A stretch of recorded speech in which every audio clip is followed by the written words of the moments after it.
Hello. Look, thank you so much for clicking and watching me. I know you have options, but you decided to come here. What am I doing? Thanks. Now, this is for those who want and who can do more. You have options in the description below. May I suggest you join my membership program? Check out the perks and pick the one that fits you best. It's the easiest way to just support the channel without thinking so hard. Now, if none of the options interest you, then you can simply donate to the channel's Buy Me a Coffee page. But regardless of how you spin it, by you watching from start to finish, liking, subscribing, commenting, and interacting with the video, I apologize. Allergies are kicking my ass. You are worth every single second. Thank you so much. As you know, an extra thank you to all the new members. Listen very closely. I can see you and I see when you join, regardless of what rank you pick. Extra thank you. Murdoch is a disaster. Look, if you don't like the Murdoch stories, listen, hopefully I will do a better job at guiding through this mess because it is very complicated. You have the son who's a complete lunatic. You have the mom who is allegedly absentee. You have the father who's a complete disaster. You have the grandparents. Please, that grandpa, you could put him also in trash. And imagine, that's just 2 generations. How do you think the great-grandfather was? You think he was lollipops and bunnies? Absolutely not. Absolutely not. And I guarantee you, if the brother was acting like a lunatic like that, how's the other brother? Right? I'm suspicious of everybody. Do you understand? Now, here's the thing. We're going to dissect this in small, bite-sized morsels. I'm going to spend a little extra time on Murdoch for this month because I think once you understand the moving pieces, it's going to disgust you. Are you ready to be disgusted? And it's going to be interesting. Let's look at the way he testifies. Keep in mind, he lost his wife, who allegedly he loves dearly, and he lost his son, who allegedly he loves more than his wife.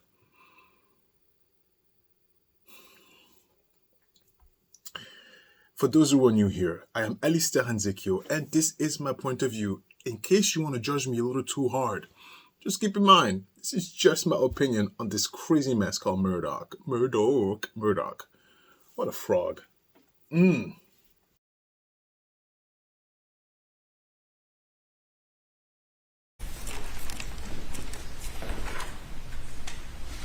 Mr. Murdoch, on June 7th, 2021, did you take this gun or any gun like it and shoot your son Paul in the chest in the feed room at your property off Moselle Road? No, I did not. Mr. Murdoch, did you take this gun or any gun like it and blow your son's brains out on June 7th or any day or any time? No, I did not. Mr. Murdoch, did you take a 300 blackout, such as this, and fire it into your wife Maggie's leg, torso, or any part of her body? No, I did not. Did you shoot a 300 blackout into her head, causing her death? Mr. Griffin, I didn't shoot my wife or my son anytime. Ever.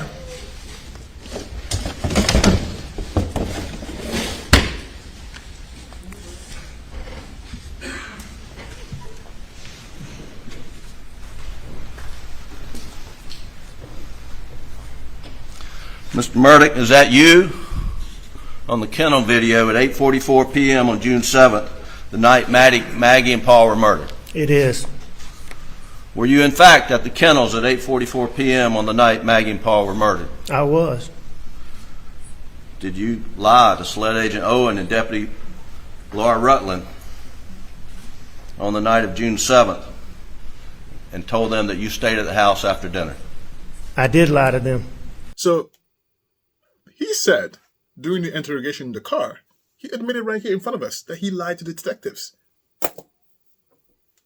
That's lie number one out of a million. You know, that says a lot. Because if you are innocent and you just witness your family being disposed of, not by mistake, hold on one second. Distraction, sorry. Not by mistake.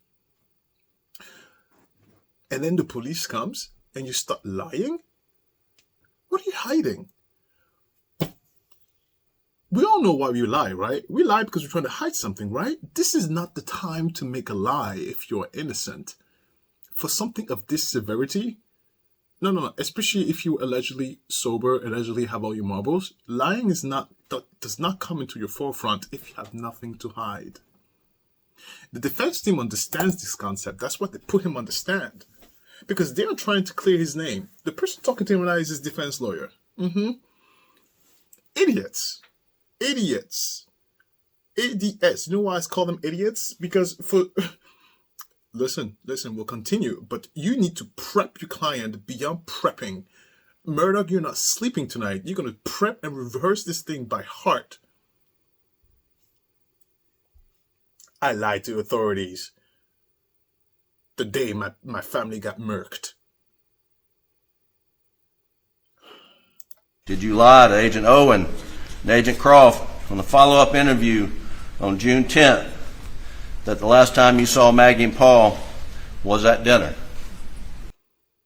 He lied again, follow-up. Like, understand, the web of lies is out of control. This is from someone who supposedly looking for the killer of his family.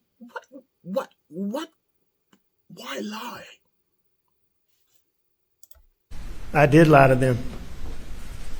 And in the interview of August 11th, did you tell Agent Owen and Agent Croft, did you lie to them by telling them that you were not down at the kennels on that night? Yes. Alec, why did you lie to Agent Owen, Agent Croft, and Deputy Rutland about the last time you saw Maggie and Paul? As my addiction evolved over time,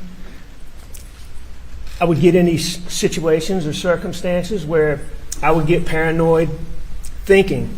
It could be anything that triggered it. It might be a look somebody gave me. It might be a reaction somebody had to something I did. It might be a policeman following me in a car. That night, June 7th, after finding Mags and Paul, don't talk to anybody without Danny with you.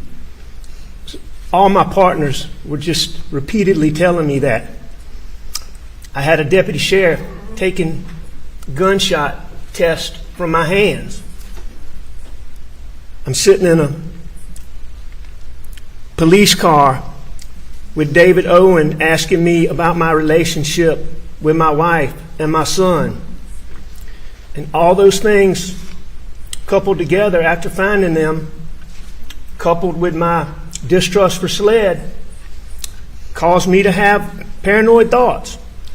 Normally, when these paranoid thoughts would hit me, I could take a deep breath real quick and just think about it, reason my way through it, and just get past quickly. On June the 7th,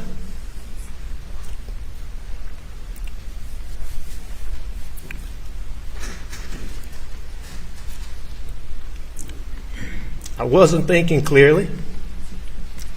I don't think I was capable of reason. And I lied about being down there.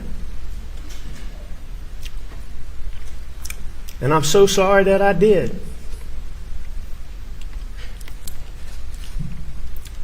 I'm sorry to my son Buster. I'm sorry to Grandma and Papa T.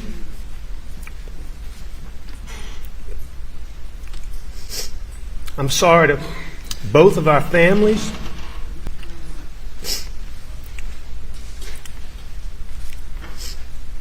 Most of all, I'm sorry to Mags and Paw. I would never intentionally do anything to hurt either one of them.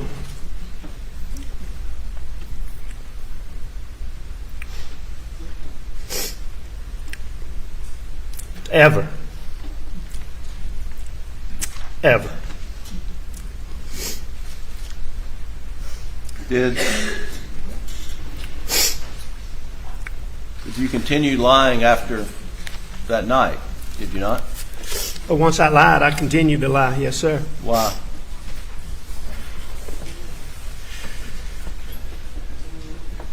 You know, oh, what a tangled web we weave. But once I told a lie, I told my family, I had to keep lying. Let's unpack this very carefully. Listen to me. Okay. So his excuse for lying continuously, not just to authorities, not just to the families on both sides, quite frankly, lying to himself, okay? He blamed it on paranoia triggered by his addiction. Look, addiction is real, and we've all had addictions in some way or another, but I can guarantee you this. A paranoia triggered by addiction, especially when you are truly innocent, it doesn't cause you to create a web of lies. If anything, it's an easy way out. Please, I don't have to lie. I'm innocent. Yeah, just vomit the truth. Already there's a crack. Doesn't make any sense. If you're innocent and you are distrusting of SLED is the police. If you're innocent, distrusting of SLED, and your family, and look, your son just got killed. This is not why would you go ahead and create elaborate stories? This actually plays into a narrative that actually supports your innocence if you're innocent. Right? Even someone who's paranoid. Remember, this is not schizophrenia paranoid. He's not schizophrenic. An addiction, a paranoia triggered by an addiction, sure, might make you lie if you are guilty, maybe. But if everything works for you, no addiction will make you actually volunteer and make you guilty. Not in a way of lying. No.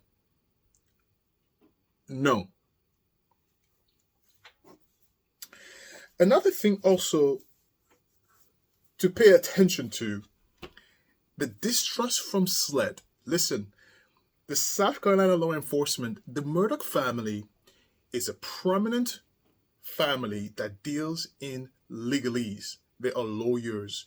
They have judges and police people under the pocket. Maybe not the pocket, allegedly. But, they have connections. This is not the first time, Mr. Murdoch, that you've had to use your pool to counteract the SLED to hide the murder of your son, who killed, involuntary murder, he might add. Who cares?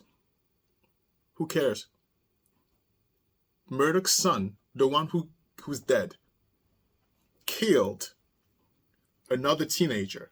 Nothing came out of that because Murdoch, the guy over here crying like an idiot, had to use his pool and his influence to have SLED, the entity that he's so afraid of, to hide the murder of his son. Please, I don't have to say alleged with that. Please. Please. That's exactly what happened. So now you want to tell me that you're afraid of SLED, sir? Really? Balonies. Next. Being told by his associate, don't talk to anyone unless what? Again, this is not your first rodeo, Murdoch family. This is the first rodeo where you got caught. This is not your first rodeo. And don't talk to anyone unless, excuse me, if I walk into my house and I see my two precious things gone, yeah, I wish you would tell me not to call 911. Are you crazy? Are you crazy? Like, there's certain level, there's a certain astuce, as they call it, of common sense. Yeah, someone can tell you whatever they want, but you don't have to listen. It's just common sense. I walk in, you're not alive, 911. Unless I walk in, I took the weapon and I pulled the trigger. Oh, maybe I shouldn't call 911. Yeah, listen, life is too complicated. 99% of the time, things follow the path easiest traveled. If it doesn't make sense, it doesn't make sense. Serendipity, honestly, doesn't exist. Okay, it exists. I always say that. It exists. For the sake of my point, it doesn't exist like that.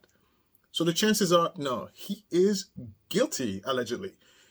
Guilty, allegedly. He lied way too much. And he lied at a precise point where you shouldn't be lying.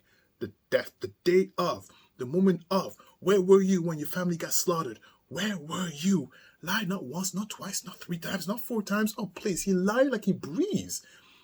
Maybe if you lie about, like, who took my wallet? Sure, but your family's dead. This is not the time to be lying, honey, through your teeth, to your teeth. Please, please, please, and please. I'm not done. Then, Buster, that's his other son. I feel sorry for Buster. Have you seen how Buster's looking at him? Buster's like, wow, my dad is really a murderer, allegedly. Wow. Buster doesn't give a crap about what you have to say, Murdoch. Please, even Buster is not even emotional enough with the situation. I know this trial has been going on for months. Buster, you lost your mom. I'm just saying. Miss Mom, who's really not there. I'll tell you why I think she's an absentee mom. Buster didn't give a crap about his mom, allegedly. Please. Nor his brother, allegedly. Please. What? Unless they process all of those emotions, but they don't feel anymore, right? Or unless Buster doesn't like his father, and Buster, what we see right now in Buster's face is hate, seething hate for his dad, maybe. But all I know, for sure, Maggie, rest her soul, she wasn't present. Why? I don't know the details. Maybe because having a family like the Murdoch or marrying into a family like those lunatics makes you want to drink all day, allegedly. It makes you want to be not present, allegedly. With everything you have to hide, how many skeletons in the closet do you have to deal with, allegedly? That does a number on your head, allegedly. Yeah, maybe Maggie is like, I'm so tired. Besides, I'm rich. Get the maid. Ugh, leave me alone. Right? She didn't strike me as a nice lady. So Buster is like, Buster, I'm busting, and leave me the freaking busting alone, all right? So far, defense team, 0, a mess. I'm not even a professional. I can already read through all this stupidity. A mess. If I was a jury and I saw that, I wouldn't be convinced at all. This doesn't tell me why you're a liar. It doesn't justify why you're lying at most crucial moments. If anything, it makes me look at you like that, like, wow, you're really a fool. You're a real fool to think I will fall for that. And how insulting. Oh. Let's continue.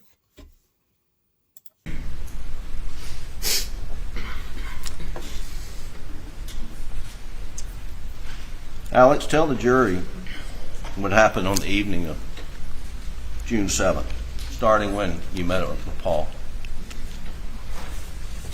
I'd been at work that day, a fairly normal day. You mean start in the morning, or? Sure, start in the morning. It was just a regular morning. Maggie was leaving to go out of town. She was going to a doctor's appointment, and she had some stuff to do at Edisto, where she was having some work done on our house at Edisto. But Maggie was there that morning. She went to leave, and she told me she was doing these things. I learned from Paul that Who's Paul? that's Paul, my son Paul Murdoch. And your name for him was Paul. Yeah, we called him Paul. Okay, go ahead. I'm sorry. And Buster, Maggie, I called him Paul or Paul Terry, but Mags called him Paul. Buster called him Paul. A lot of people called him Paul. But anyway, I learned about I'd known that CB, the guy that worked for us, had sprayed the sunflowers. I knew about that, but I'd been out of town. I didn't know they were dead. Paul let me know they had died. So we had to replant the dove field. That's our dove field, which the dove field is just a big social part of having property. People would come, and it's just a social big part of it. So the dove field was a big deal. So when the sunflowers got killed, we knew they were dead. Paul was coming home, and I learned that early Monday morning.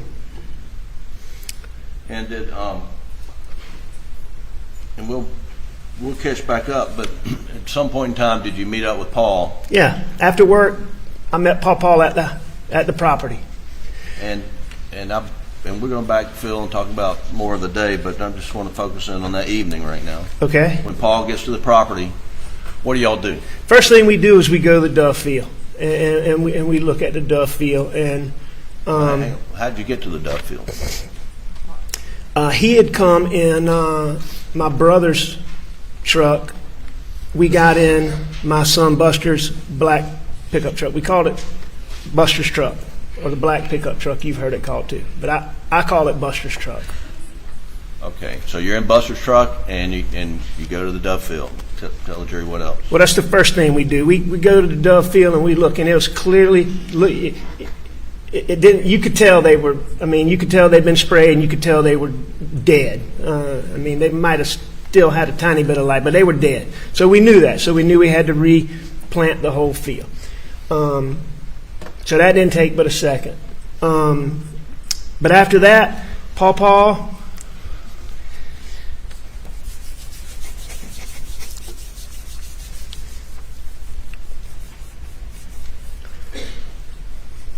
We just rode the property. We spent time together.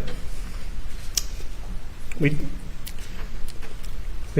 rode around and we spent time together on the property. Did you go to the duck pond? Oh yeah, we went to several food plots. We went to Single Oak Stand, we called it, which is across the road. I know we went to the Bridge Stand. We went to the duck pond where we stayed for a minute. And let me just pause right there.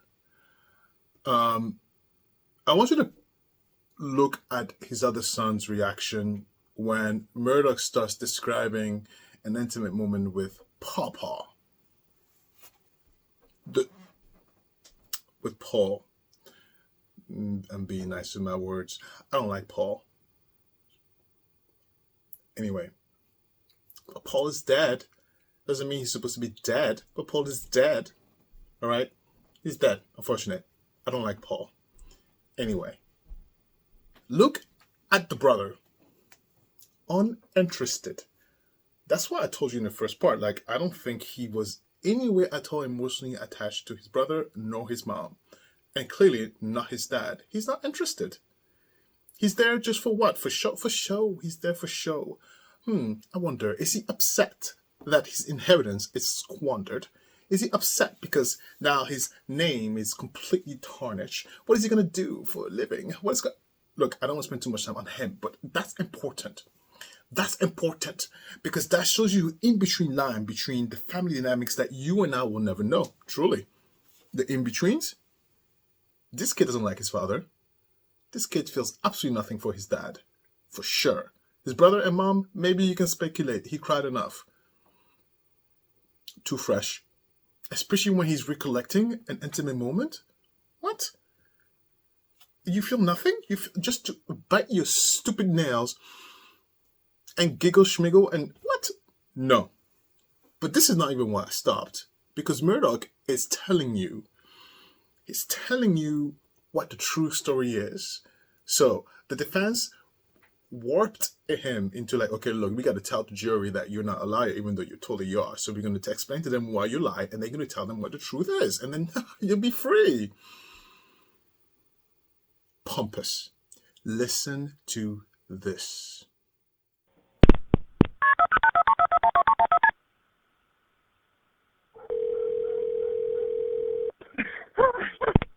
Hampton County 911, where's your emergency? This is Alex Murdoch at 4147 Moselle Road. I need the police to answer immediately. My wife and child got badly. I'll play it again. I want you to pay attention at what you hear.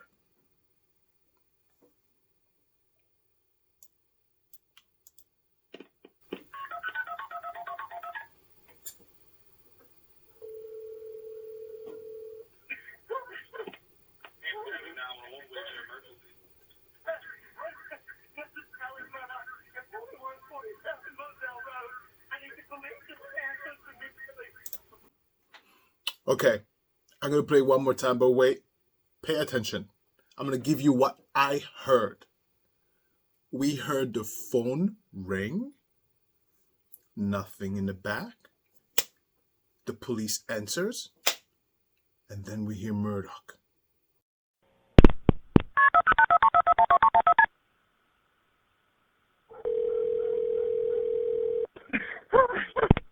Hampton County 911, where's your emergency?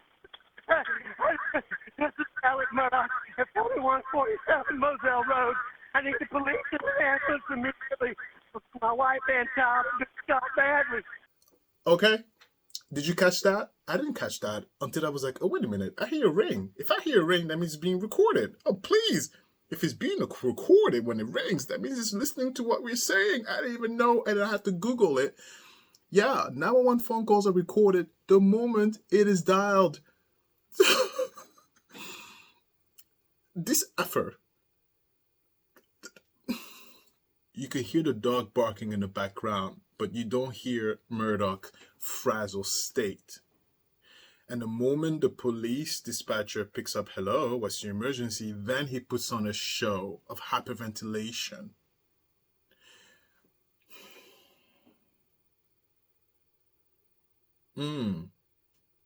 Oh, yes, Alec Murdoch. Please, I caught that. I'm not the first one to catch that. Maybe I am. Let's go back to this mess.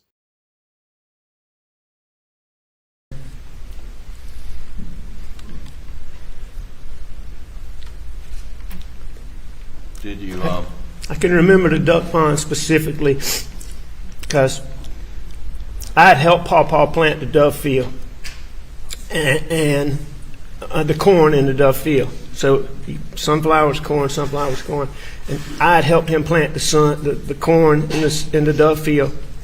Paw had planted the duck pond by himself, and he's making a really big deal to me about how much better the corn was doing in the duck pond than it was in the dove field. We stayed there for a little while. We were at the cabin for a little while. We rode around the cabin looking at it. no, cabin is what? That's it's just a little small. It's truly a cabin. It's a 4-room structure. It's got a little living area, a little kitchen, and it's got 2 little bedrooms and 1 little bathroom. And that's what you've heard talk about, where the kids stayed some summers. And Is that what the jury's seen? Some overhead pictures. It's just right there on Moselle Road. yeah, it's right up on Moselle Road, and it's very close to the driveway that goes to the shop and the kennels. Did you spend any time at the shop, you think? Oh, yes. I mean, the shop was, that was sort of the hub. That was the main place. If you weren't at the house, you might be out going to this field or this food plot or this duck pond or this part of the river, but the shop is where the kennels were located. That was You were always there. Something was always going on there. You're always doing something there. That's where all the tools were. That's where all the equipment was kept. I mean, that was the main hub. Right. And so we were there that day. I mean, there was a point in time where we unloaded a bulldozer that had been on a different part of the property. It was on a trailer. And we unloaded it and sprayed it down real quick. That was just one of the many things we did that day.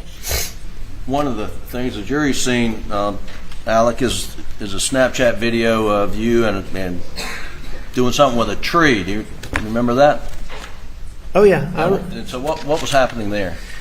That's just part of when we were riding. That particular location where that was is at a food plot that we called Sawtooth Oaks, and it was named that because there were some sawtooth oaks that were planted there that you can't see in the picture. But what that tree is, at all these food plots, there's an area where it's not as big as a field, but it's like a field where you plant vegetation for wildlife. Like it might be cowpeas or soybeans, but you plant, and then there's a feeder to attract deer. Then we planted these little fruit trees on these stands, and what you see me doing is fooling with a fruit tree that I'd been tending to. It had fallen over. I had straps on it. I had strings on it that were holding it up. One of the strings popped. I undid the other string, and it was falling over, and Pawpaw was laughing at me trying to get it back upright. And it was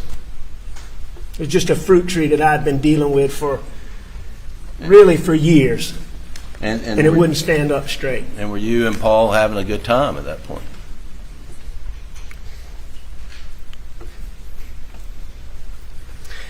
You could not be around Pawpaw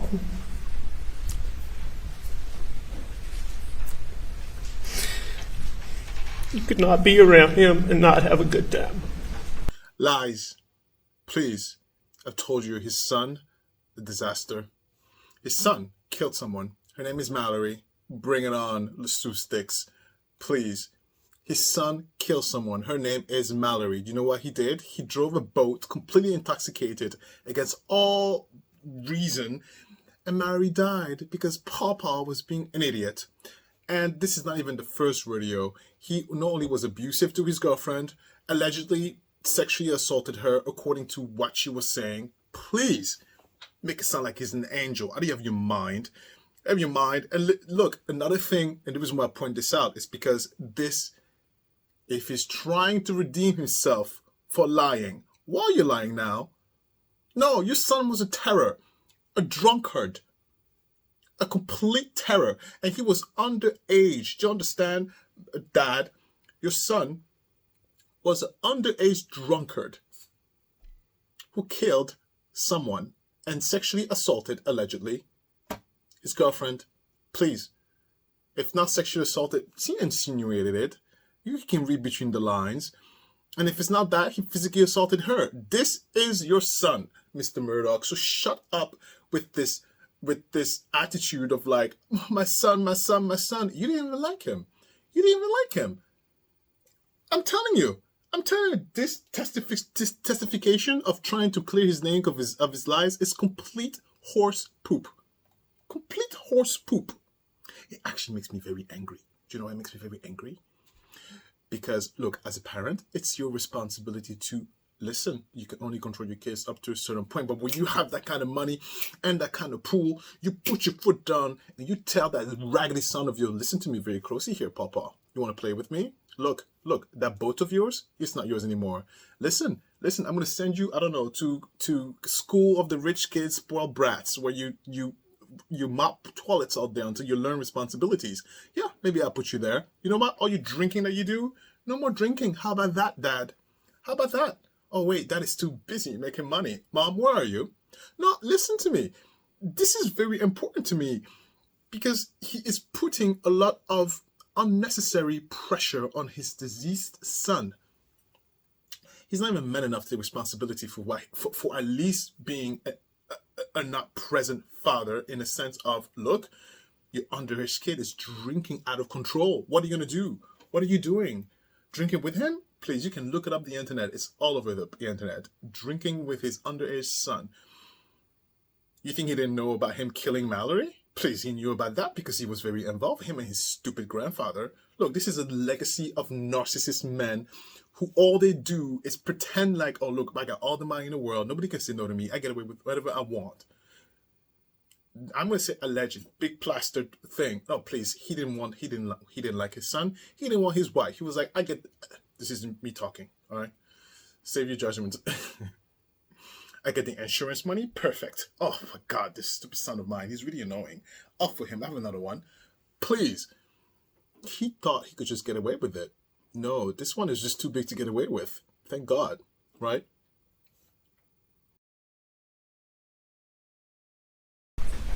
Were you close to Paul? No. He couldn't be any closer than Paul and I and Buster and I were and are. He's just wonderful. Wonderful. And it's one of the things you enjoyed doing together was just riding the property? I love doing anything with Paul. It was an absolute delight. But yeah, one of the things, Paul's passion. Paul was passionate about a lot of things, but that property was really a passion of his. He loved to work it. He loved to work the fields. He loved to work the food plots. He loved to hunt. He'd work on the roads. He would work on all of it. He would work on the structure. He worked on the whole property. It was his passion. So on the evening of the 7th,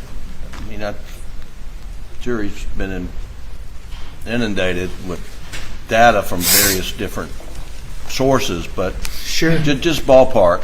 Can you, knowing what we know now after reviewing everything, but roughly when do you remember Paul getting there and you getting there and starting to ride the property? Now that I've had the benefit of seeing all of these records, Paul got home, I believe, a little bit before 7 o'clock. Okay. And I got home a little bit before him. I think the details had been that I got home around 6:42 or 6:45 or something like that, and Paul got there very quickly thereafter, and then by 7 o'clock. So you rode the property for a while. Do you remember when Maggie arrived? Yeah, it was later than that. It was 8 or after 8. I think it was after 8 and looking at the records. A little bit after 8. And do you remember her arriving or where you were when she arrived? I believe that I was at the shop when she came through, which would not be unusual for her, having been away. If Blanca had gotten the mail or somebody had gotten the mail, maybe not. But if somebody had not gotten the mail, it would be perfectly normal for her to pull through there. And I believe she did pull through there that day. And Paul and I were at the shop, I believe. And then what did you do after Maggie arrived? Maggie went to the house, and I know that. But shortly after, however I learned that Maggie got home, I went to the house when Maggie got home, and I left Paul at the shop. So, and what did you do when you got to the house? I saw Mags, talked to Mags, and I took a shower. The clothes that we saw in that Snapchat video was that the clothes you had at work that day? Yes, those are the clothes I had on at work that day. And the jury's seen you in those clothes and what's on June 7th. How tall were you and how much did you weigh? On June 7th, well, I'm a hair over 6'4", right at 6'4". On June the 7th, I was about 265 pounds, 264, 265. And this was in June 7th. Yes, sir. When you're outside, riding around and do you get hot and sweaty? Absolutely. Paul and I had done some things. We unloaded the bulldozer, cleaned the bulldozer. We fooled around. Yeah, I sweated. I was heavy, and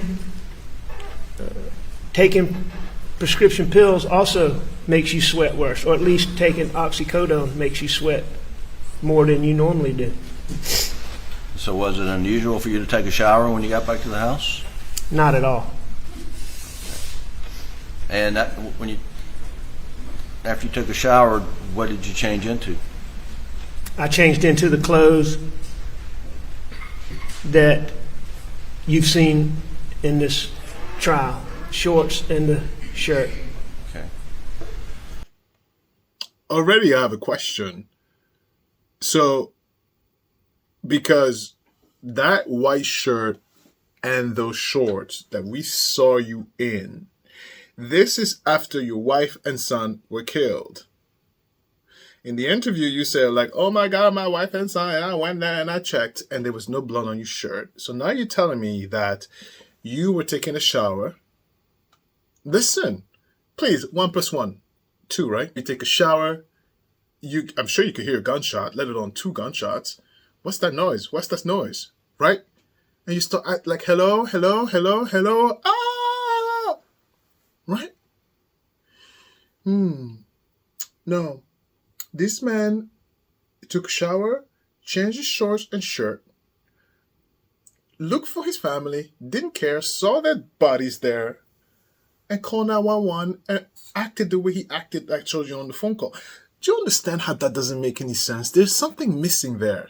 Like, even as I'm telling you this, my brain is like, Alistair, something just doesn't seem right. Something is not clicking and connecting. Again, this is the second time Mr. Murdoch is trying to prove to us that he's supposed to be trusted. What the hell was that?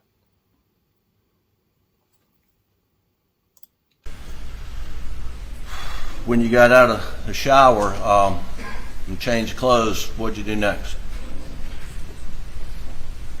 I went back out where Mags and Pawpaw were and What were for they dinner. doing? What's going on? Mags had, as you've heard, Blanca had prepared dinner, but it had been cooked earlier. Mags had fixed. I know Mags had fixed mine and her plate because I didn't fix a plate. She may have fixed Pawpaw. Pawpaw was eating, and Pawpaw was almost done eating by the time I got back out, which also wasn't unusual. I mean, Pawpaw was always on the go. I mean, he never sat still. And, you know, he'd sit down to eat, but then he's going on to his next item. And So then Maggie and I ate. And do you all eat at the table? Do you eat at the den? What's your normal habit? We would do both, but I mean, when we ate at the table, it was really sort of more formal or not formal, but just more of an organized thing. What we would normally do on a regular evening is we would eat in the den in front of the TV. And that's where we ate that day. I ate on the couch, the table. Maggie had a little a TV tray that she kept over there, and Pawpaw would usually sit in a recliner and eat off of the ottoman. And was the TV on? Yes. Was that normal for the TV to be on? Yes. TV, if we were in the house, TV was on. So what happened next, Alan? Pawpaw moved on doing whatever he was doing. I don't know if he was in the gun room doing something, or he was in his room doing something, or he was outside doing something. I actually thought he'd gone to the shed, but in looking at to the shop, but in looking at the benefit of having these records that we have, I know he was still at the house or somewhere around the house doing something, but he wasn't in there with Maggie and I. They had a gun room, the family. I think I showed you it was guns literally everywhere. Again, parents, right? Parents, your son is a drunkard at 14, 15, 16, 17 years old, and you give him access to a gun room? Irresponsibility, right? Again, this is coming from absentee mom and absentee dad, parents who can care less about their kids. What? Your son is underage and a drunkard. Your solution is to what? Provide him access to weapons?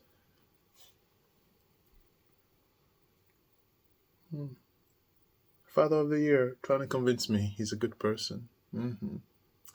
Yeah. Haven't I seen that before?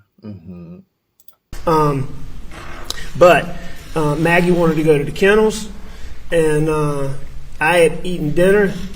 I laid back on the couch where I was sitting. Maggie wanted to go to the kennels, and she asked me to go, and I didn't go at that time. I didn't want to go. Why didn't you want to go? It was hot. I just had a shower.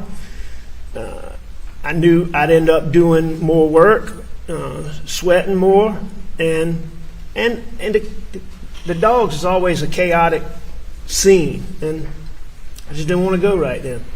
Well, let me ask you, what had you done the previous days, like Friday and Saturday and Sunday? Start with Friday or Yeah. go backwards? Yeah. Start with Friday. All right, on that. Just briefly. So 7th, 6th, 5th, 4th. So June the 4th, my dad was in the hospital in Savannah, Georgia, at Memorial Hospital. And I went down to visit him Friday afternoon, and I stayed with him in the hospital. I spent the night there, Now I see why people find it very boring. Because it is very boring. Yes, listen, look, he's going to tell you why he didn't have a lunch and went to the bathroom and took a poop. Yeah, sure. Okay. Look, we don't need to dissect this any longer. I'm going to fast forward this a little bit. But the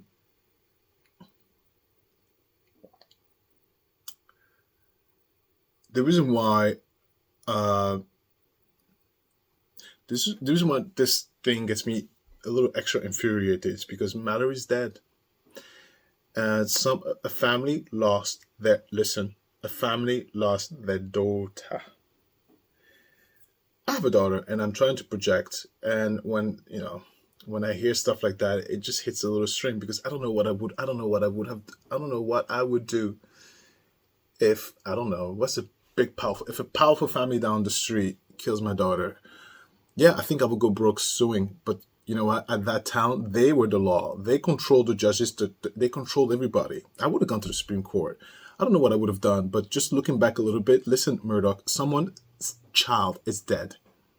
So your son is dead. Someone has to pay for it. Like you go out there and you have to. No, someone has to pay for that. So what I would do? I don't know what I would do. But all I can think about is Mallory in my mind. In my mind, all I could think about is Mallory. And you know what? Another key point here to pay attention to, and the reason why I think this is a family of narcissists, all of them, including the brother. What's his name? Okay, I need to get his name. The surviving brother, Buster. You know what, Buster? Everybody there is a narcissist. Everybody that loves to hear it and get accolades. All they want is me, me, me, me, me, me, me, me. Let's start with Maggie. Maggie talking to her staff like that.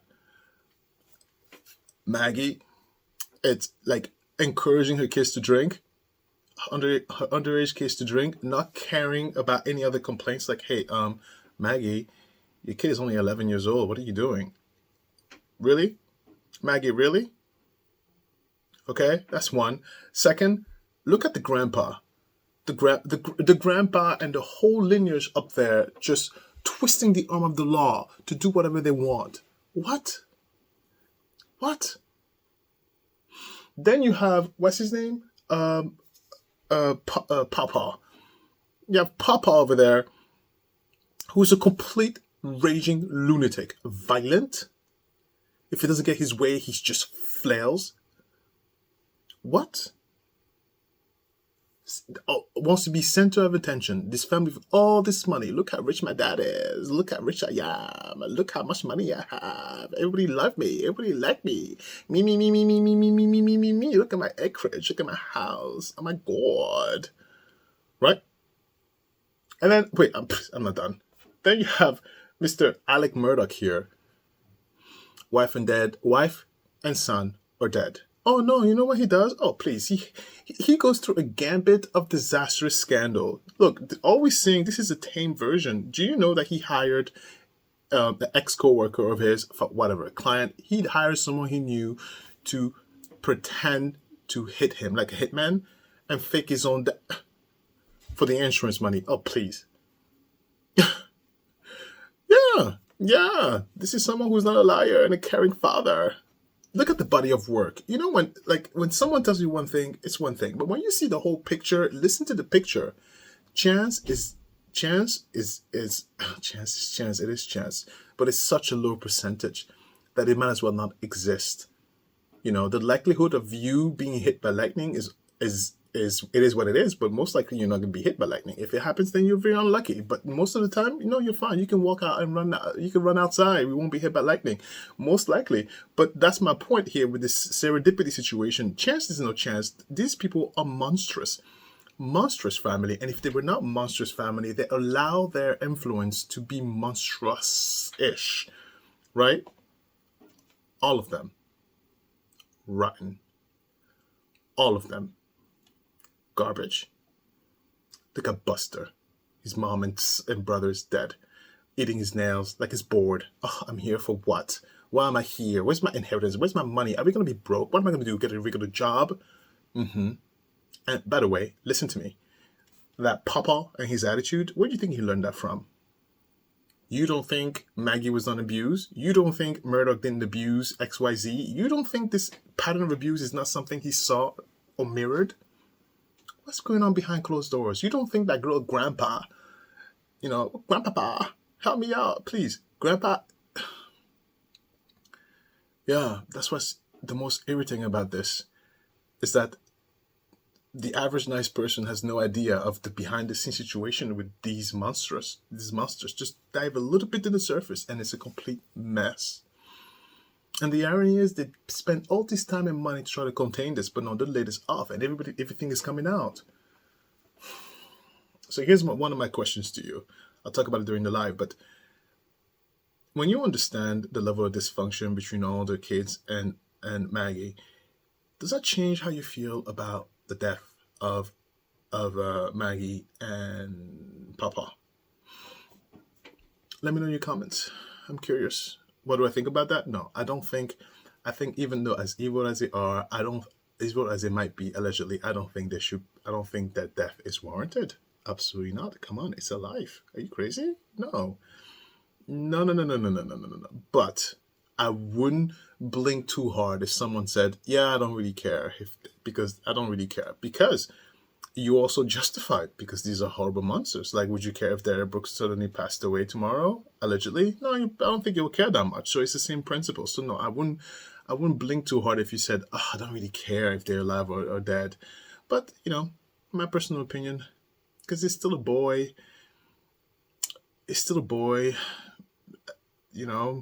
seeking attention, drinking himself to oblivion because he's trying to escape something, obviously. And the mom was kind of like, oh my God, these Murdoch people are so annoying. Probably also trying to escape, allegedly. And then you have this little monster, the 6'4" monster, allegedly, Alec Murdoch, pretending. What a mess. Let's fast forward this. So we're going to listen now to the 911 part where Mr. Murdoch said he touched. Look, this is where it gets very messy again. Let's listen to this. Stupid. Completely stupid. You know why he's such a bad liar? Because all his life he never really had to lie. Because Daddy is here to fix the problem. And then not only that, wait. Not just Daddy is here to fix the problem. My money. I'm Murdoch. Do you know who I am? That's why. So now he's in front of the world trying to lie. No skill of lying. Come on.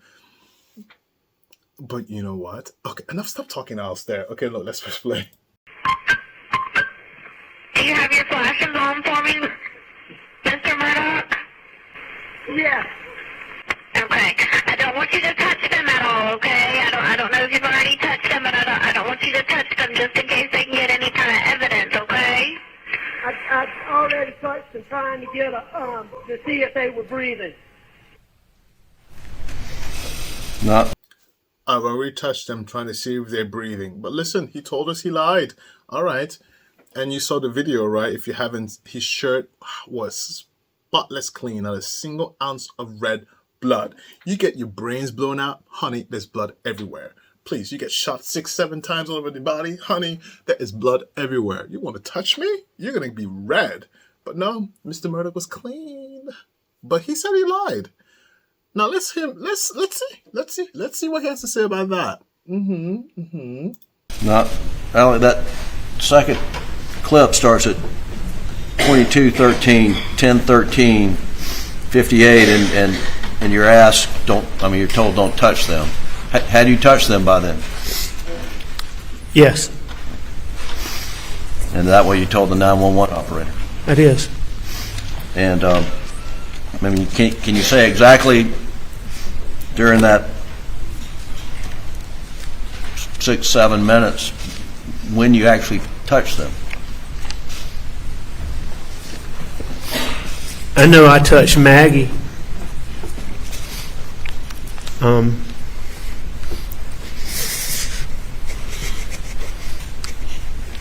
I touched Maggie several times, but I mean, I think I didn't. I don't think I touched Pawpaw, but 2 times. Did you touch one or both of them before you got in the car and drove back to the house? Yes. Yeah. One or both? Do you know? Both.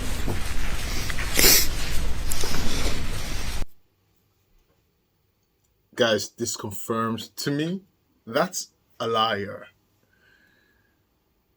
I'm going to find a way I can find this picture and plaster it over here. Hopefully I can find it. This is how he looked. Someone who touched the body of his kin, his wife and son. Maybe the wife, you have conditions. Son, okay? The son's head was completely blown apart.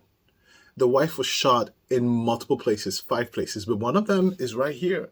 There's an artery over here. Listen, you're bleeding. This is not no. There is blood gushing everywhere. There's no way you touch someone more than once in a frazzled state without having some sort of blood on you. This guy was squeaky clean, hands clean, soaked, and had tobacco. Okay? Please. Coughing a storm. He even spit out. They were comforting him in the car. Honey, this guy didn't touch none of them. He didn't change his shirt. Like, listen, this is what he said. Unless I'm hard of hearing. I could be. I'm tired. I'm a grown man. I could be. Maybe I had it wrong. What the hell is that? Like, this again nullifies everything he just said. He lied. He's lying again. But can he help himself? No, he cannot. All right, keep going, please. Okay. Well, I just don't want you to move anything just in case they can get any kind of evidence, okay?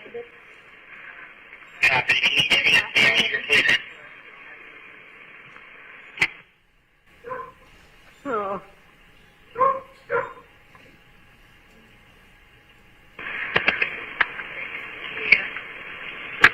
Okay. And did your son, I know you said that he had been threatened, did your son make reports of this at all? Yes, ma'am. He did. Al, I want to point that the whole son being threatened, and then I'm gonna move on. I can't digest stupidity, especially not stupidity in lying like that. It just makes me very angry, and I'm about to unravel in front of you. The son killed Mallory. He was the driver, and not only did he kill her while driving this stupid boat of his, but he was extremely rude afterwards, laughing, cackling after the dead body of the girl could not be found, insulted everybody over there at the police situation. He even went to the hospital, cussing, cackling at the nurses. Listen to me. He was such a nightmare terror. This is the moment of when he killed Mallory. And then you know what happened? You know what this stupid Murdoch family did? They went over there at the hospital and they were like, okay, no, they told the police, the investigation over there, like, no, the driver is not my son. Find somebody else. They were getting ready to frame somebody else. That's why, listen, yes, that's the same man talking and laughing and smiling. That's him and his stupid dad. Stupid. Matter of fact, FBI dismantled dismantle, come on, Alistair. Oh, my notes, they're everywhere. Dismantle SLED. No, nobody there can be trusted. Not SLED. Whoever is in the murder pocket, dismantle. All fired. No, we got to rehire everybody. Everybody get out. Or bankrupt that family till they can never rise again. This is unbelievable. Incroyable. And look at him. Look at his face. And his nose. And how he looks at us. Really? All this emotion, none of that was being shown in the 911 call. Where was that when it really mattered? Where was it?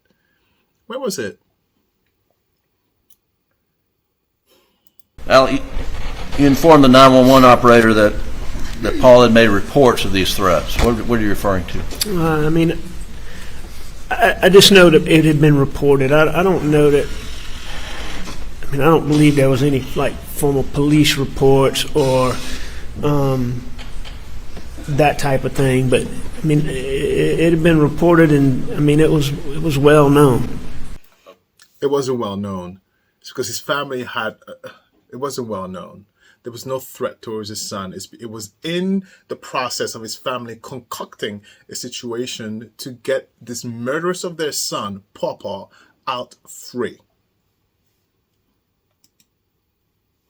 Discarding the victim.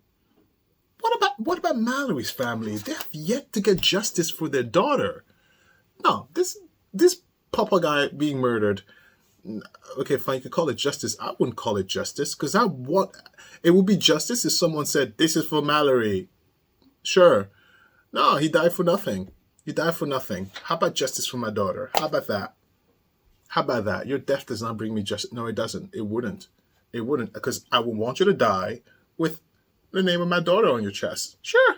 Then it's justice. But you dying in a car accident? No, it's not justice. No. It would not bring me any pleasure at all. I would not be satisfied.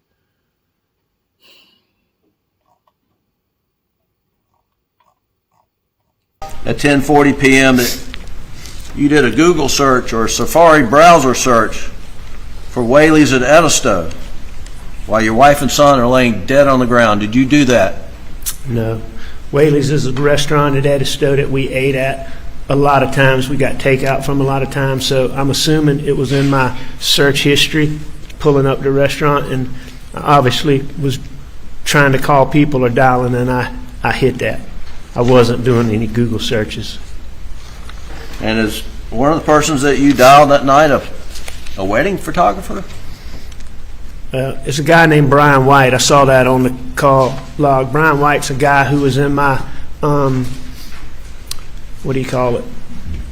contacts. That is a videographer that I've used in cases. I haven't used him in 2 years, and he's a good guy, but we're not personal friends, so I certainly wasn't calling him. So were you? What does that indicate to you, that those actions on your phone? How do you account for that? Obviously they're unintentional.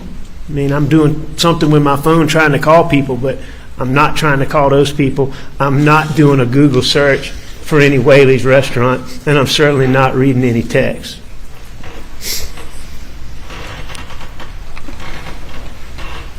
I want to ask you... Ladies and gentlemen, we're going to have you go to the jury room for a break for about 10 minutes. Please do not discuss the case. You'll stay put, Mr. Murdoch.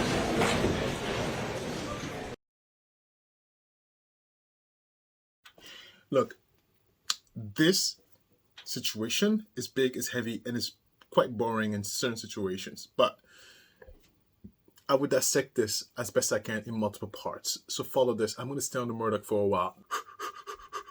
I will move as fast as I can before the jury starts yapping.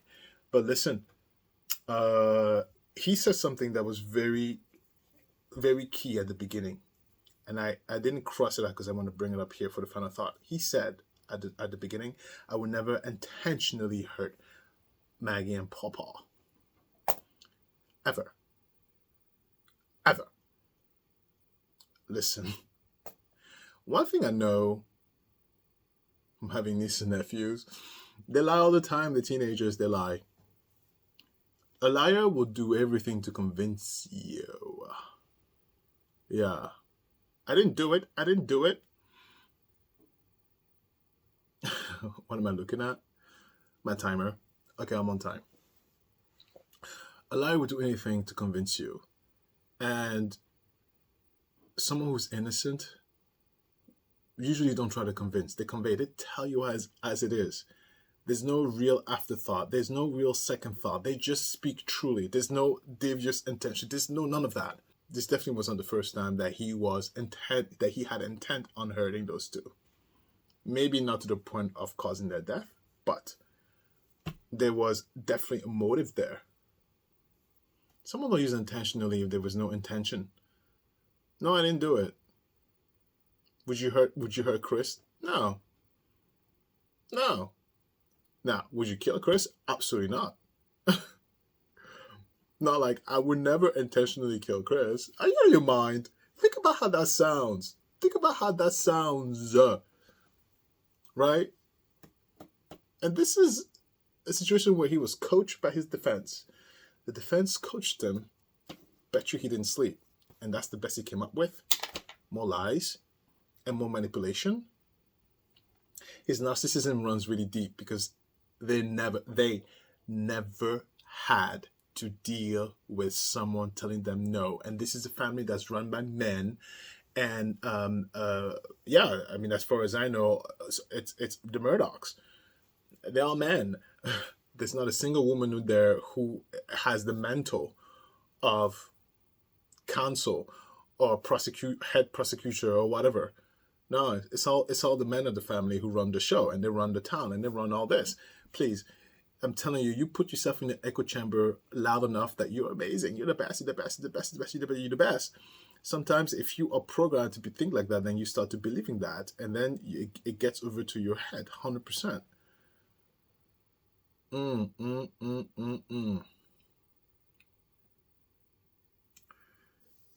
This is the sad part, is that I believe Papa and Maggie were crying for help for one way or another. I think they were outsiders of this crazy family, and they just ended up being casualties of the big monster called the Murdoch generation. Now look, you're all going to be broke. Yeah. Buster, you're going to be broke. You're going to be broke. You're going to be broke because your father is going to squander all the inheritance on lawyers and appeals. Please, you have nothing left for you. Are you crazy? Absolutely not. And listen, the prosecution too is a mess. What? Everybody's a mess. What a mess. But I understand why it's very boring. A lot of moving pieces. Look, I will try to tie them all together as best I can. Because me too, I get confused sometimes. I'm like, what's going on? What's happening? As best I can. And if you say in the body language, it's not great. I'll make a video about that too. After. I'm trying to catch up. Because it's getting juicy for those who follow. I followed. For those who followed, yeah, it's getting a little bit juicy. Stick with it. I hope you like it. Oh, you'll love it. Now, of course he's guilty. 100% guilty. What do I put up here for his design, for his thing? I don't know. What do we put? A red wig?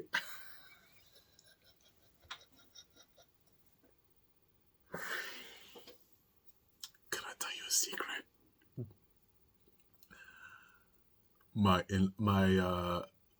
My spouse's grandmother was a copper redhead. Like copper like the Murdochs. Copper. The son of my brother-in-law, copper, redhead, copper. Olympia's hair, my daughter's hair, is copperish. Yeah, there's a lot of copper in my family. Please, I see them all. So I appreciate red hair is appreciated here on this side. It's quite beautiful and lovely. So I didn't want to point it out, but when I was looking at it, I was like, ooh, look at that red hair at Buster. It's like, ooh, Buster's hair is like that, like dark copper. All those redheads. No. I live with redheads. I like redheads. I think redheadedness is cool as F. Love it. But these are criminals. We don't like them. All right. Let's go to my let's talk.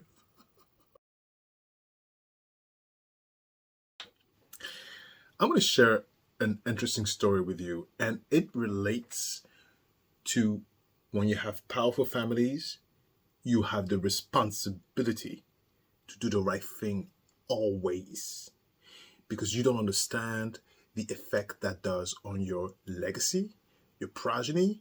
You have no idea. I'm going to teach you a lesson. Okay? Listen to me. I'm going to show you this picture because I have it. It's a very precious moment. So I have that picture. That is my mom. That's me. And that is the wife of the president of Burkina Faso at the time. Yes, my father was hanging out in those circles. But listen, this is not a small family. This is a very big family. They control an entire country. I want you to process this. Every industry, anything went through that family and their connection. The daughter. No, yes. So the brother of the president of Burkina Faso is married to the daughter of my mom's friend at the time. Please, these people are no longer our friends. We don't know. No. Her name is, I'm going to drop names, please. I'm going to drop names because they're wanted by Interpol. They're not coming here and get me. Don't play with me. I will call you. I will call United States Department of Justice. They'll get you. Alizeta Lamizana. And the president is Blaise Compaoré. Please, I'm going to drop names today. Their son, the son of Alizeta is called Malamine. I grew up with him. We were friends. We went to the same school. Yeah, please. I told you. My father, very dangerous, by the way. Very dangerous. Because he has means. Anyway, look. His name is Malamine Ouedraogo. He's 33 years old. At the time this was posted. He's older than me. So now he's maybe 39. I'm 38 this year. So he'll be 39 this year. He is wanted. He's charged for fraudulently obtaining $12 million from the Global Fund to fight AIDS, tuberculosis, and malaria at the United States Agency for Internal Development. You know how he did it? And I remember very precisely the moment when that happened, because his family couldn't stop talking about it.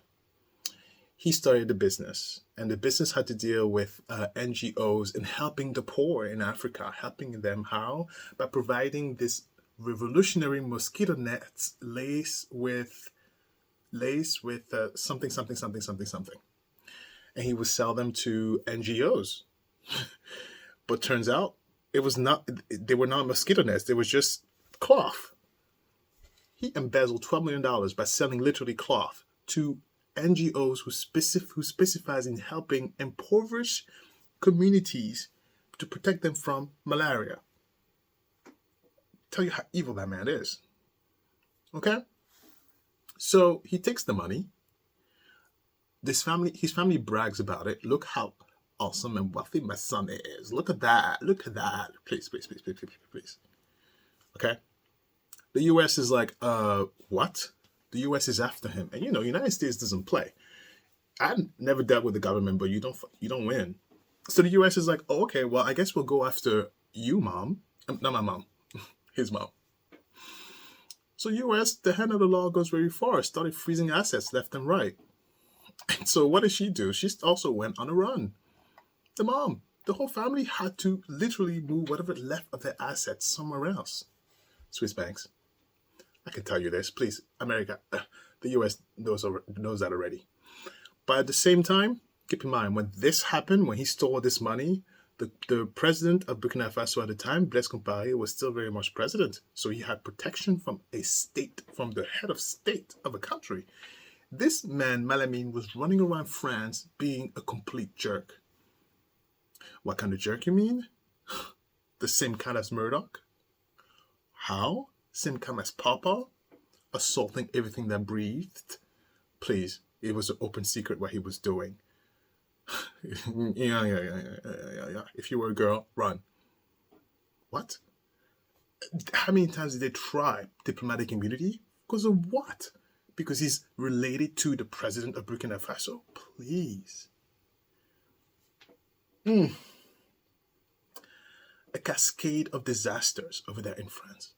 Cascade of disaster.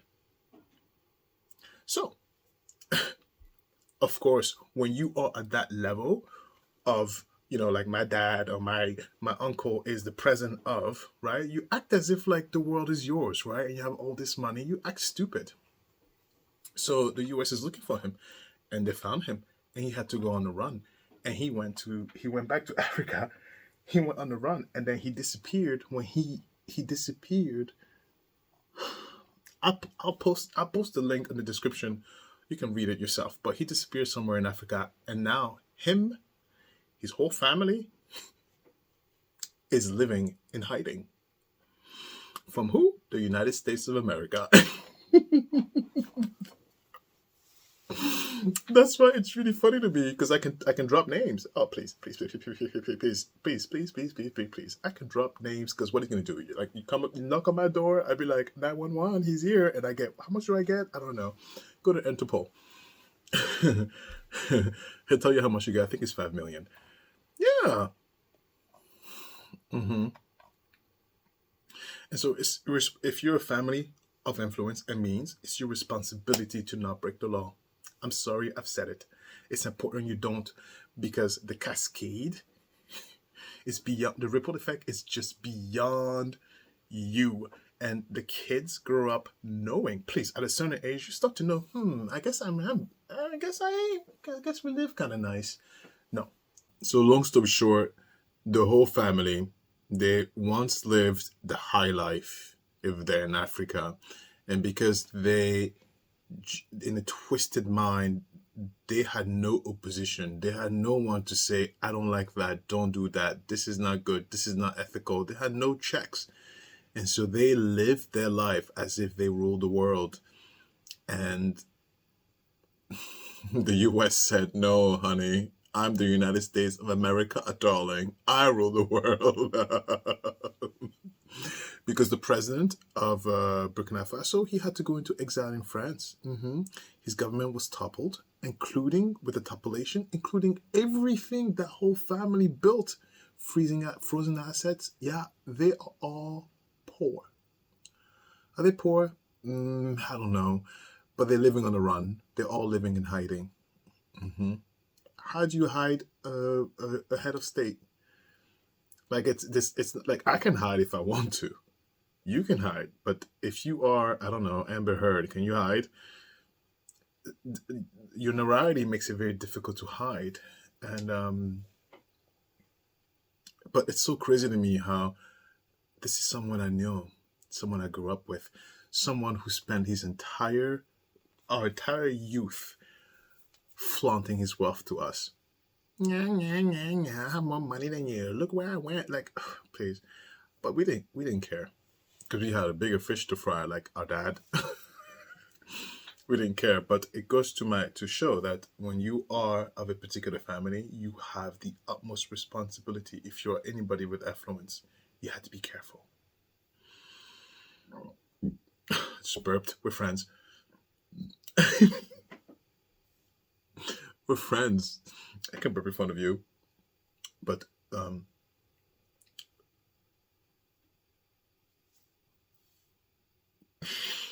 so distracted. I had a really funny text. Anyway, no. You have the utmost responsibility to be very careful how you operate, because your ripple effect is beyond just your family. At a certain level, yeah, it's beyond that. And you have to be, like, if your kids act up, you have more reason to say, no, that's not how we act. No. So this murder case, yeah, I hear the whole family power. We are the Murdochs. We don't answer to no one. Man, have I heard that? Have I heard that? It's so stupid. Like, people, nobody cares. No one cares. Like, they put their value into their money. No, nobody really cares. You know why? Because life is hard. I'm too busy raising my kids. I'm too busy trying to be a good person. Nobody really cares how much money you have. No one cares. Shut up. Take that and go over there. No one really cares.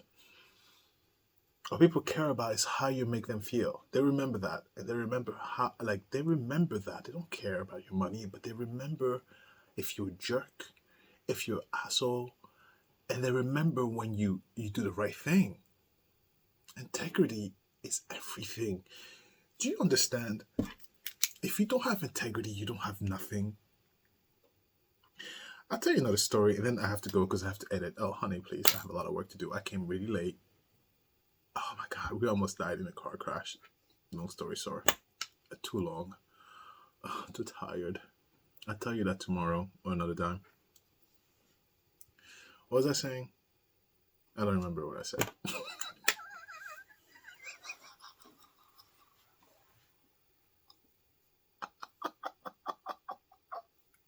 It really just left my head.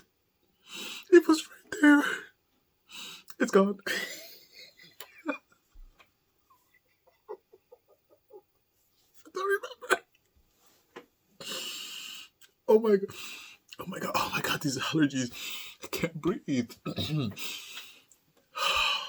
Do you know these allergies are literally killing me? I'm dying. I am being suffocated by tree semen. I've said it. Yeah. I'm being literally jizzed in the face and I can't breathe. This is ridiculous. Nothing's going in. I can't even laugh without being exhausted.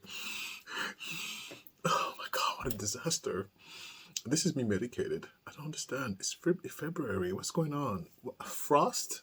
Elsa? Elsa, come back.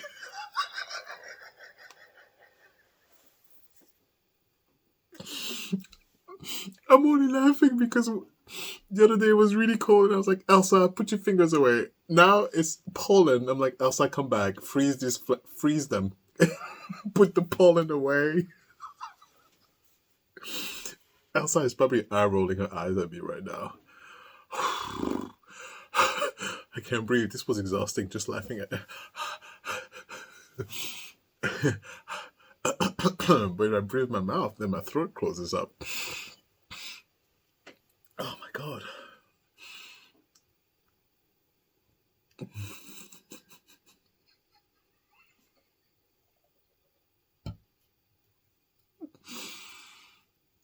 What a mess.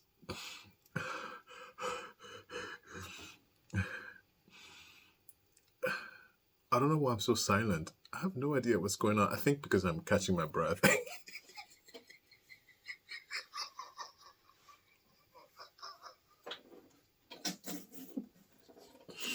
Why is this so funny? Oh my God. I have no freaking idea.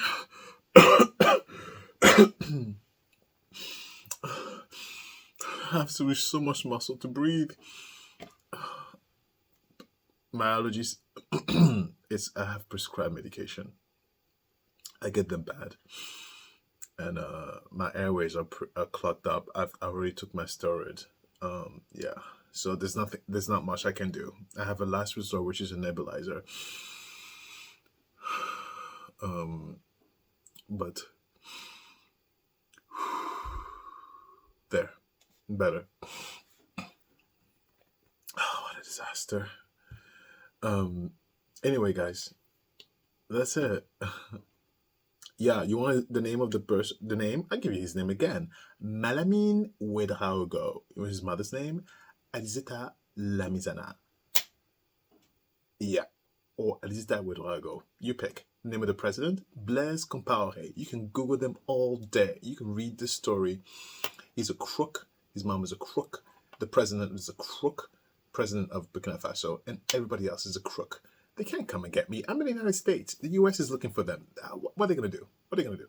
What are they going to do? Look, I'm not big enough. They're never going to see this. If they see the video, they sure as hell will not get to this part, to the last talk. So I am pretty safe. None of them will hear this.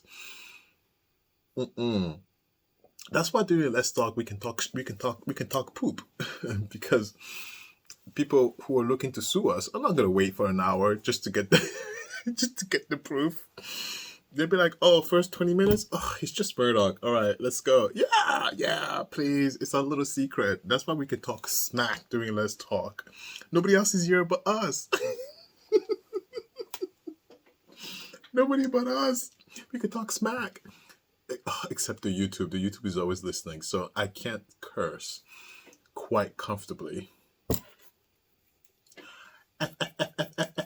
Poop, poop, poop, poop, poop, poop, poop, poop, F, F, F, F, poop, poop, poop, poop, MF, MF, MF.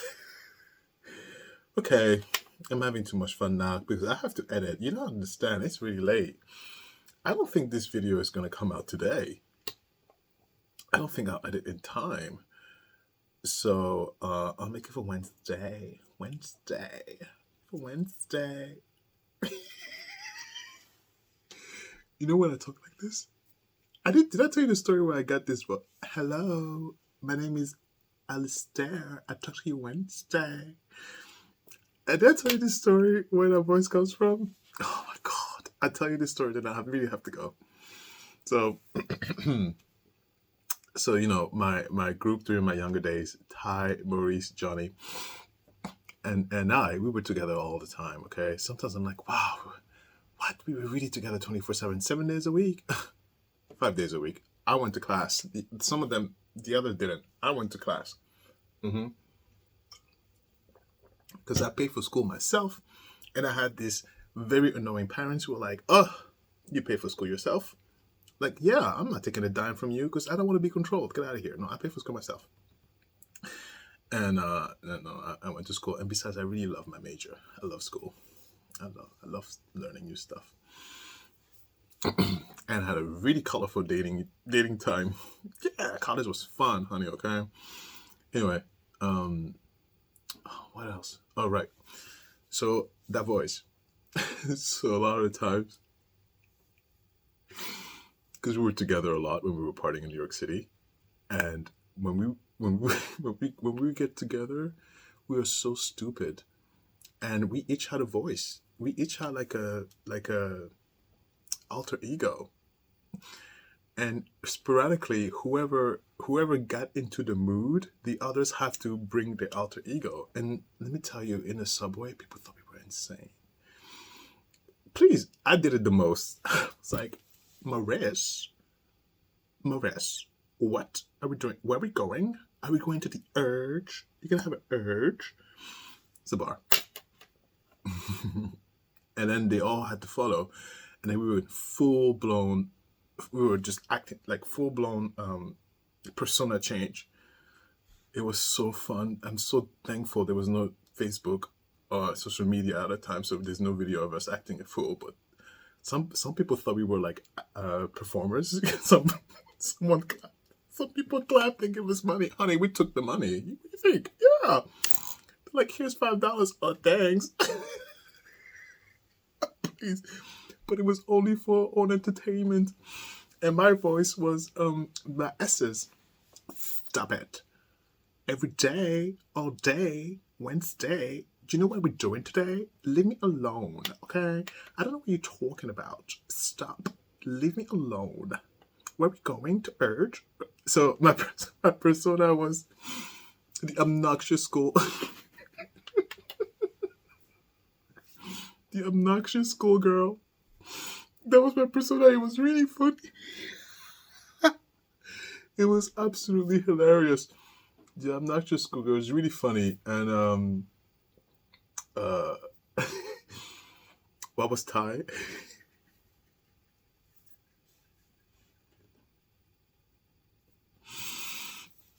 Ty was a drunk dancer. The drunk dancer. What was Maurice? Maurice was like the club goer. It was like, yeah, like the dude. So hilarious. Johnny was a lot in his shell, so Johnny, we didn't know what it was.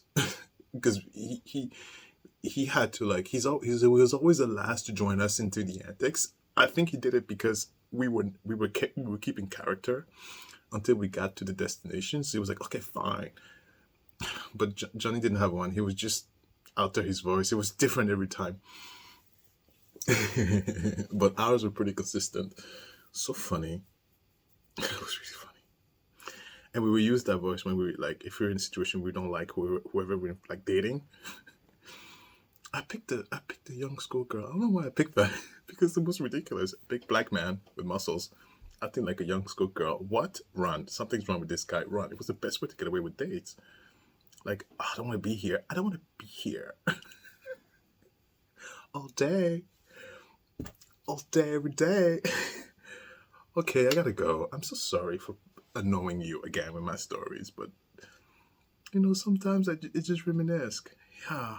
Wow, a lot of me is all in the past. It goes to show you, people don't really change that much.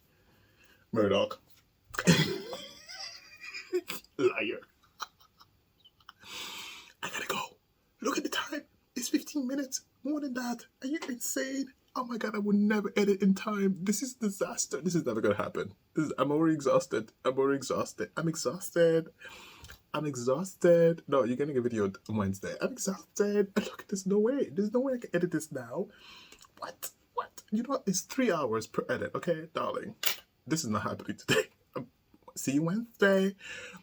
How was the weekend? Oh, I forgot the questions. Oh my God. But this is going to come on Wednesday. Oh God. Okay. How's the week's going so far? I'm a mess. No, I'm tired. I can't edit today. I edit on Tuesday. Bye.